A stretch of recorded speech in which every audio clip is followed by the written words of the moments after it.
uDlamini okhulumayo, ubaba Mawele. Namhlanje sila eHomi la kwalimala khona izingane zami. Okunye okuhle noma sisesimene sinzima, ukhona omunye umama naye owalinyalelwa ingane. Naye ukukhona naye la, sibambisene njengabazali, sifuna ubulungiswa beingane zethu, sifuna ukukhishwa footage.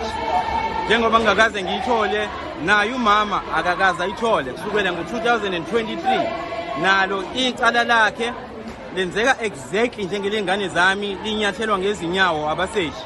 Sifuna ubufakazi, sifuna kuvela iqiniso, sifuna ukuthi umuntu osecaleni for negligence abe held accountable.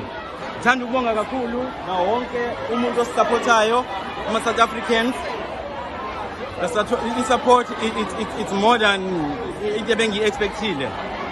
There is a way forward. Ngihappy kakhulu.